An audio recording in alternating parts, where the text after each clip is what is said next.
Welcome to my channel. Think happy, be happy. Subscribe. Like. The Ogre of Rashomon. To see the ogre's arm. Watanabe now began to grow uneasy as to how he should keep the arm in safety, for he knew that the ogre to whom it belonged was still alive. He felt sure that one day or other, as soon as the ogre got over his scare, he would come to try to get his arm back again. Therefore Watanabe had a box made of the strongest wood and banded with iron. In this he placed the arm, and then he sealed down the heavy lid, refusing to open it for anyone. He kept the box in his own room and took charge of it himself, never allowing it out of his sight. Now one night he heard someone knocking at the porch, asking for admittance.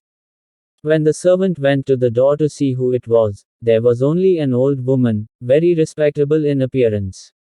On being asked who she was and what was her business, the old woman replied with a smile that she had been nurse to the master of the house when he was a baby. If the lord of the house was at home, she begged to be allowed to see him.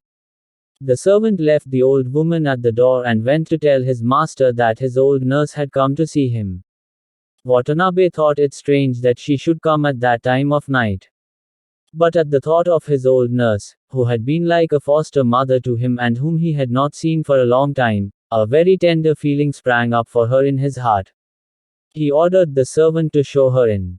The old woman was ushered into the room, and after the customary bows and greetings were over, she said, "Master, the report of your brave fight with the ogre at the gate of Rashomon is so widely known that even your poor old nurse has heard of it. I am very proud to think that my master was so brave as to dare to cut off an ogre's arm. Before I die, it is the great wish of my life to see this arm." "No," said Watanabe, "I am sorry, but I cannot grant your request. Ogres are very revengeful creatures, and if I open the box he may suddenly appear and carry off his arm." The woman pleaded, but Watanabe refused. Then the old woman said, "Do you suspect me of being a spy sent by the ogre?" "No, of course I do not suspect you of being the ogre's spy, for you are my old nurse," Watanabe said. "Then you cannot refuse to show me the arm any longer," entreated the old woman.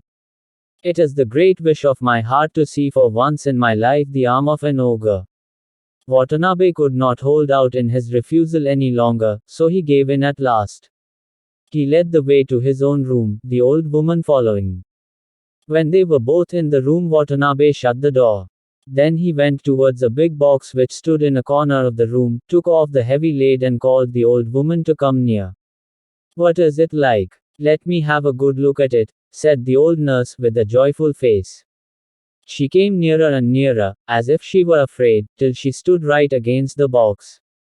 Suddenly she plunged her hand into the box and seized the arm, crying with a loud, fearful voice that made the entire room shake, "Oh, joy! I have got my arm back again!"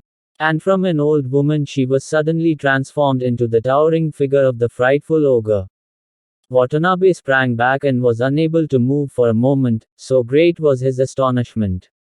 But recognizing the ogre who had attacked him at the gate of Rashomon, he determined with his usual courage to put an end to him this time.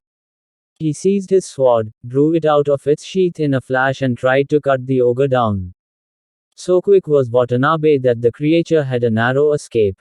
But the ogre sprang up to the ceiling and, bursting through the roof, disappeared in the mist and clouds. In this way the ogre escaped with his arm. The knight gnashed his teeth with disappointment, but that was all he could do. He waited in patience for another opportunity to dispatch the ogre. But the latter was afraid of Watanabe's great strength and daring, and never troubled Kyoto again. So once more the people of the city were able to go out without fear even at night time, and the brave deeds of Watanabe have never been forgotten. Please subscribe my channel and encourage me to upload more videos. Like, comment, share, subscribe and press the bell icon and never miss another update.